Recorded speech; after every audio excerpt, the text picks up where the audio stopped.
Exercise 2.5 of Ganit Manjari class 9. It is about linear relations. हमने already ये देख लिया लीनियर रिलेशंस को हम कैसे एक्सप्रेस करते हैं. y is equal to A X plus B, है ना. इसमें क्या होगा, y is equal to A X plus B. This will represent a straight line, a linear equation, so it will represent linear मतलब line. तो ये एक straight line represent करेगा. ठीक है, अब इसमें क्या है, दो चीजें a और b, ये दोनों क्या है, कांस्टेंट्स. मतलब इनका वैल्यू फिक्स्ड है उस इक्वेशन में, इनका वैल्यू चेंज नहीं होगा, जो है वो रहेगा. और x और y, हम जैसे जैसे x को चेंज करेंगे वैसे वैसे y चेंज होता जाएगा. यानी x क्या है, डिपेंडेंट, सॉरी x पे y डिपेंड करता है ना, तो x क्या है, इंडिपेंडेंट वेरिएबल. मैं थोड़ा अच्छे से लिख देती हूँ इसको. x है इंडिपेंडेंट वेरिएबल और y है डिपेंडेंट वेरिएबल. तो a और b तो कांस्टेंट हो गया, x क्या होगा, इंडिपेंडेंट वेरिएबल है तो वेरिएबल, लेकिन वो इंडिपेंडेंट, जैसे कि टाइम डिपेंड नहीं करता किसी चीज पे, किसी पे भी, वो आगे चलता चला जाएगा, तो वो एक इंडिपेंडेंट वेरिएबल होता है ना, जनरली. ओके, इंडिपेंडेंट वेरिएबल है. और y किस पे डिपेंड करेगा, x पे डिपेंड करेगा, तो y is the dependent variable. ये क्लियर हो गया. y is x plus b में a और b constants, x and y variables in which x is the independent variable, किसी पर डिपेंड नहीं करता है, लेकिन y x पे डिपेंड करता है. अब इस कॉन्सेप्ट के साथ हम एक्सरसाइज 2.5 करेंगे. मैंने बार बार बोला है, मेरे चैनल को सब्सक्राइब कर लो, फॉलो करो, शेयर करो, ताकि सबको ये मिले. क्योंकि मैंने किस पे फोकस किया है, कॉन्सेप्ट्स पे प्लस एक्सरसाइज के सॉल्यूशंस पे. तो पहले ये कॉन्सेप्ट क्लियर होगा तभी ना कोई भी क्वेश्चन आंसर करोगे. ठीक है, तो इसका कॉन्सेप्ट क्या है, y is X plus B में दो तरह के ये टर्म्स हैं, वेरिएबल्स एंड कांस्टेंट्स, जिसमें a और b कांस्टेंट है और x और y वेरिएबल्स हैं. उसमें भी x क्या है, इंडिपेंडेंट वेरिएबल, उसकी जगह हम कुछ भी डालेंगे तो y उसी हिसाब से हमें मिलेगा. करेक्ट, तो y is the dependent variable. अब आ जाओ हम एक क्वेश्चन ले लें. क्वेश्चन ले लेते हैं, exercise 2.5. First question, a learning platform. आजकल तो लर्निंग प्लेटफॉर्म की कोई कमी नहीं है, मेरा भी लर्निंग प्लेटफॉर्म ही है. तो लर्निंग प्लेटफॉर्म में क्या है कि आपने ज्वाइन किया, आपको इतनी फीस देनी है, उसके बाद आप जितने मॉड्यूल्स लेंगे या कुछ एक्स्ट्रा कुछ जो भी लेंगे उसके प्राइस होंगे, आप खरीदते हो, ऐसा कुछ है ना. A learning platform charges a fixed monthly fee. जो फिक्स्ड होता है ना, अब ये भी देख लो, इतना देना ही है. जो फिक्स्ड है वो फिक्स्ड है, वो तो आपको देना ही है. तो बी को हम फिक्स्ड लेते हैं और ए को हम मानते हैं, अगर आपने एक मॉड्यूल खरीदा तो आपको इतना देगा. ये भी फिक्स्ड है, हर एक मॉड्यूल पर मॉड्यूल तो फिक्स्ड है. ए क्या है, a student observe that when she accessed 10 modules her bill was 400. तो fixed monthly and an additional cost per module. This is cost per unit, ये हमेशा ऐसे ही रहेगा. ठीक है, ये अरेंजमेंट ऐसे ही रहेगा. अगर ये क्लियर हो गया ना तो ये एक्सरसाइज कर लोगे. मेरे स्टूडेंट्स को भी ये वाला एक्सरसाइज टफ लगता है, तो अब मैंने सोचा कि इसको पहले एकदम अच्छे से क्लियर करें, इसमें हो क्या रहा है. इसमें कॉन्स्टेंट्स हैं, वेरिएबल्स हैं, और यही करना है. जो फिक्स्ड है ना, एक चार्ज फिक्स्ड होगा. टैक्सी लिया तो शुरू में इतना देना है, फिर आप जितना किलोमीटर जाओगे उस हिसाब से आपका प्राइस बढ़ेगा उसका. तो फिक्स्ड को क्या, बी को क्या लेंगे, फिक्स्ड, और ए को क्या लेंगे, कॉस्ट पर यूनिट. चाहे इसमें पर मॉड्यूल हुआ, किसी में पर किलोमीटर होगा. ठीक है, यानी कि ए को हम रेट लेंगे, रेट, और ये फिक्स्ड होगा. करेक्ट, ये बात समझ में आ गई. तो आ जाओ क्वेश्चन. तो पहला में दिया उसने, y हमें निकालनी है. ए कितना है, हर मॉड्यूल का कॉस्ट है वो we have to find out, right. A student observes that when she access 10 module, हमें ना तो फिक्स फी दिया हुआ है, ना तो उसने बी दिया ना ए दिया, तो हमें यही निकालना है, राइट. That is understood. उसने नहीं दिया हमें फिक्स फी, ना दिया कि हर मॉड्यूल के लिए कितना चार्ज लगेगा, तो दोनों हमारे पास अननोन है. तो let the fix charge be B and let the charge per module be A. अब जब उस स्टूडेंट ने 10 मॉड्यूल्स लिया तो हर बिल वॉज 400. तो y है, y किस पे डिपेंड करता है, जितना मॉड्यूल खरीदेगी उतना उसी हिसाब से. तो 10 मॉड्यूल लिया उसने, यानी कि 10x. तो पहले मैं ये बात तो लिख दूं क्या चीज है, x यहाँ पे 10 है और y यहाँ पे 400 है. y डिपेंड करता है x पे. 10 मॉड्यूल लेगी तो उस हिसाब से y हो जाएगा, 2 मॉड्यूल लेगा तो उसी हिसाब से y देना पड़ेगा, करेक्ट. इंडिपेंडेंट, ये इस पे डिपेंडेंट. अब हम फॉर्मूला बना लें, y के जगह 400, y is equal to ax plus B. First equation समझ में आया.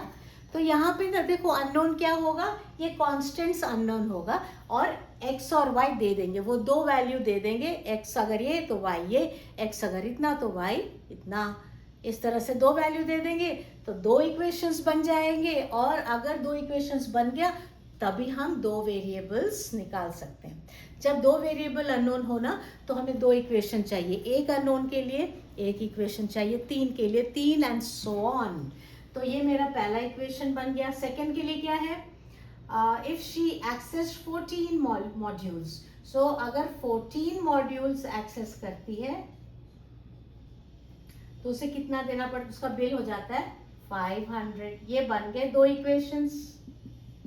अगर ये समझ गए ना तो सारे ऐसे ही हैं, जितने जो भी इक्वेशंस है, कितने सारे क्वेश्चंस हैं, तीन ही है, तीनों सेम पैटर्न में है. तो पैटर्न क्या है, y is ax plus B.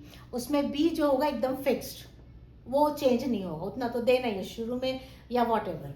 और x बदलता जाएगा, एक मॉड्यूल लोगे चाहे 1 किलोमीटर जाओगे चाहे एक बुक खरीदो एंड सो ऑन. ये वेरिएबल है जो इंडिपेंडेंट है, इसका वैल्यू हम अलग से डालेंगे, है ना. और ये कॉस्ट पर यूनिट या इसको रेट बोल लो, रेट अननोन है. दो चीज अननोन होगा, फिक्स प्राइस और रेट, हमें वो निकालना है. और for that they will give us to conditions which will give us two equations. Solve the two equations to find a and b. That is all. तो अब हम फाइंड करें a and b. चलो, दो इक्वेशंस तो मिल गए. तो a क्या होगा, फर्स्ट इसके लिए 10a. अब b तो है ना कॉमन, एलिमिनेशन करो. वैसे देखो सब्स्टिट्यूशन करना तो वो भी कर सकते हो, तुम जिसमें कंफर्टेबल हो वो करो, but I always do elimination. अच्छा, 14a मुझे लगता है इसमें थोड़ा एक्यूरेसी ज़्यादा होता है, तो anyway, but then if you are comfortable with substitution do that. Subtracting, ये कैंसिल हो गया, -4a इज -100, a आ गया 25 रुपीज. यूनिट ज़रूर लिखना, आंसर का यूनिट ज़रूर लिखना, ठीक है. a आ गया 25. अब b निकाल लें, 10a 10 इंटू 25 स्ट्रेट अवे डालें तो b हो गया 400 माइनस 250, यानी यूनिट 150, राइट. तो 150 उसे मंथली चार्ज देना ही है, फिर जितना मॉड्यूल लेगी उस हिसाब से उसे पे करना पड़ेगा. अंडरस्टूड. मैंने कॉन्सेप्ट बता दिया, अब तुम लोग तीनों क्वेश्चन कर लोगे आराम से. पहला तो मैंने कर ही दिया, सेकंड और थर्ड भी कर लोगे जहाँ तक मुझे लग रहा है. देखो हर एक एक्सरसाइज करने के पहले उसका कॉन्सेप्ट पे मैं डिस्कशन करूंगी, क्लियर करूंगी concept, only then I will move ahead. तो अगर आपको ये चीज़ थोड़ा भी ठीक लग रहा है, ढंग का लग रहा है, and if you are liking it तो please like this video, like it, share with your friends. अब मेरा पढ़ाने का बस ये इंटेंशन है, जितने लोगों तक पहुंच सके पहुंचे, है ना. सबके पास पहुंचना चाहिए, जितने लोग देख सकते हैं, जितने लोग फ़ायदा उठा सकते हैं इसका, they should benefit from this. Okay, and subscribe करो तो आप तो करोगे ही benefit. Anyway, now second question. Gym charges, अब तो एकदम क्लियर हो गया ना, आराम से कर लोगे फटाफट. Gym charges a fixed monthly fee. तो फिक्स्ड फी को हम क्या लेते हैं, बिना सोचे फिक्स्ड फी हो गया हमारा B. Gym charges fixed monthly fee and an additional cost per hour for using badminton court. A student using the gym observed that when she used the court for 10 hours, ये rate होगा, ये fix charge होगा, 10 hours के लिए use करती है तो उसका बिल कितना होता है 10 आवर्स में 800 rupees. Clear? Exactly like the first one. And if she uses for 15 hours, bill is 1100. 15 hours के लिए. Solve.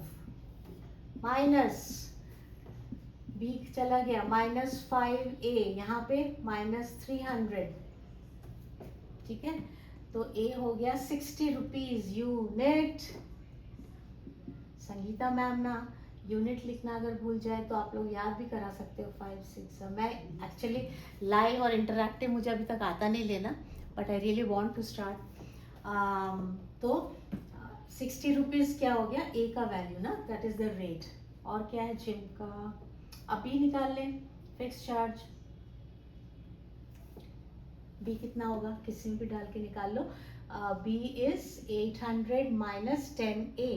10A मतलब 600, दैट इज 2. अगेन 200. क्लियर? तो दिस इज दैट सिंपल. अब एकदम क्लियर हो गया होगा मुझे लगता है. चलो थर्ड वाला करें. इसका बेसिक क्या है, मैं कुछ समझाने जा रही हूँ अभी फिर से. इसका बेसिक है, आपको एक लाइन, लीनियर मतलब लाइन का इक्वेशन कुछ इस तरह से होता है ना. तो इसमें क्या होगा, जैसे जैसे ए बदलता जाएगा वैसे वैसे ए और बी बदलता जाएगा, वैसे वैसे हमें अलग अलग लाइन मिलते जाएंगे. करेक्ट? समझ में आ रहा है? तो वेरिएबल एक्स और वाई, इसके ऊपर अगर हम 2 पॉइंट लेंगे ना, ये चीज थोड़ा ध्यान से समझो. 2 पॉइंट लिया हम लोगों ने, x1 y1. हर एक पॉइंट तो इसी फॉर्म में होता है, xy फॉर्म में होता है ना हर एक पॉइंट. तो हमने x1 y1 x2 y2. अब जब x में लेते हैं तो कैसा थोड़ा सा लगता है ये क्या होगा, पॉइंट ही है, x के जगह 2 y के जगह 3 ऐसा कुछ आएगा. ठीक है. तो 2 पॉइंट हमने ले लिया, x1 y1 and x2 y2. अब क्या करोगे, यहाँ पे देखो 2 इक्वेशन बनाना है ना, a और b 2 अननोन है, तो 2 इक्वेशन बनाओ. पहला इक्वेशन एक पॉइंट को लेके बनाओ, ax1 प्लस b, पहला इक्वेशन. सेकेंड इक्वेशन दूसरे पॉइंट को लेके बनाओ और सॉल्व करो. बस ये है पूरा एक्सरसाइज 2.5. कोई भी अगर 2 पॉइंट पता है लाइन के ऊपर तो हम a और b निकाल सकते हैं. ठीक है. अच्छा थर्ड वाला देखें. थर्ड में मुझे लग रहा है, देख एक मिनट, थर्ड का क्वेश्चन ऐसा फ्रेम किया हुआ है कि अब बच्चों को ना ये थोड़ा टफ लगता है थर्ड वाला, इसलिए मैंने इसके पहले थोड़ा कुछ समझाया. ओके, ये क्या बोल रहा है, कंसिडर द रिलेशनशिप. अब देखो वो है ना, x और y 2 वेरिएबल है ना, तो x और y जैसा हमने बोला टोटल कॉस्ट y और कॉस्ट पर मॉड्यूल x है ना. तो यहाँ पे तो दोनों तो कॉस्ट था. अब हमें करना है रिलेशन दोनों डिग्रीज, एक है सेल्सियस एक है फ़ारेनहीट. अब ये नहीं हो सकता कि हम कॉस्ट को कुछ लेंथ से या डिग्री के साथ कर लें, मतलब सेम यूनिट होना चाहिए, सिमिलर टाइप का. तो यहाँ पे 2 टेम्परेचर्स को हम कर रहे हैं डिस्कस, एक है सेल्सियस में मेजर करना, एक है फ़ारेनहीट में. ठीक है. तो रिलेशनशिप उसमें क्या है वो निकालना है, दोनों के बीच का रिलेशन निकालना है. तो ना इक्वेशन तो वही है, y is equal to ax plus B, ये इक्वेशन है. लेकिन यहाँ पे x को क्या लेंगे ठहरो वो देखते हैं. कंसिडर y, x को बोला कि फ़ारेनहीट लो, तो a times Fahrenheit plus b, और y को बोला है सेल्सियस लो. उसके पहले डिग्री लगा दिया है. ठीक है. यानी c को बोला सेल्सियस और f को फ़ारेनहीट, ये निकालो. ठीक है. तो अगर मैं, ये हमारा क्या है x है ना, तो हमारे पास पॉइंट कैसे होने चाहिए, पॉइंट xy होगा. ठीक है. तो यहाँ पे पॉइंट क्या होना चाहिए, समझ में आ रहा है क्या? यहाँ पे पॉइंट x के जगह f और y के जगह, आ गया समझ? तो मैं F1 C1 और F2 C2 लिख लूं। ये बात समझ में आई? तो हमारा पॉइंट तो XY होगा। इस केस में इक्वेशन ऐसे दिया हुआ है, तो x के जगह क्या है? फ़ारेनहीट, और y के जगह सेल्सियस। अब ले लो यहाँ से क्वेश्चन से। क्वेश्चन में बोला है कि गिवन दैट 0 डिग्री सेल्सियस और 32 डिग्रीज फ़ारेनहीट दोनों सेम है, यानी 0 डिग्री सेल्सियस, सेल्सियस इधर लिखना है ना, तो 32 डिग्री फ़ारेनहीट और 0 डिग्री सेल्सियस दोनों सेम है। और दूसरा मतलब अगर हमने सेल्सियस वाले स्केल से मेजर किया तो 0 और फ़ारेनहीट से मेजर किया तो 32, तो दोनों में कुछ तो रिलेशन होगा ना। अच्छा, उसी तरह से अगर इसने बोला 100 डिग्रीज किया, 100 डिग्रीज सेल्सियस, और फ़ारेनहीट में कितना है? 212। ये अगर समझ गए ना तो हो गया। बिठा दो इक्वेशन में। C1 के जगह क्या लिखोगे? C1 0, F1 32F plus B, correct? 32A plus B, A और B तो अननोन है ना। ये पहला इक्वेशन बन गया। दूसरा में 100 is equal to 212A plus B। समझ में आया? लीनियर रिलेशनशिप दिया हुआ दोनों में, ठीक है? When C is 0, F is 32. When C is 0, F is 32. C is 0, तो Y की जगह C है ना, ठीक है, हो गया। अब निकाल लें A और B और रिलेशन निकल जाएगा। ये समझ में आया कि नहीं बताओ? क्या किया हमने जस्ट फिगर आउट किया कि x के जगह क्या लेना है और y के जगह क्या लेना है, बस ये फिगर आउट किया। उसने इक्वेशन हमें दे दिया है, C is A times F into plus B। That means x के जगह क्या लेना है? F, और y के जगह क्या लेना है? C लेना है ना। अगर ये क्लियर हुआ तो अब ये सॉल्व किया जाए। सब्ट्रैक्ट करोगे तो क्या मिलेगा? तो -100 और यहाँ पे इज इक्वल टू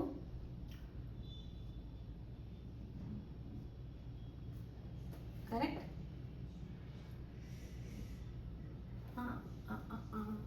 या तो ए कितना हो गया? 100/180, तो ए आ गया 100/180, which is how much? Therefore, A is equal to 100/180, which is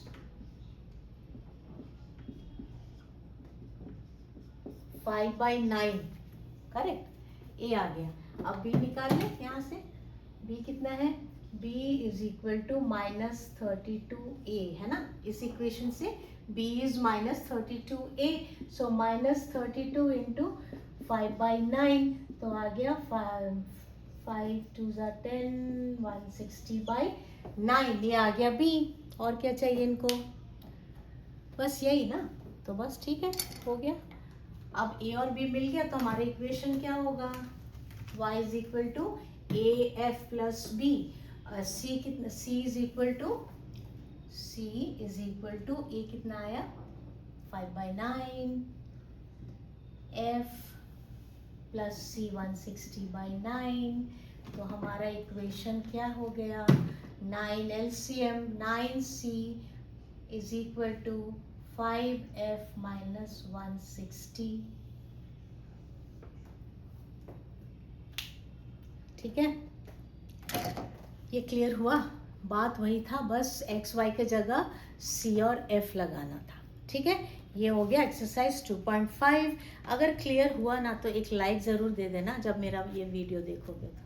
thank you.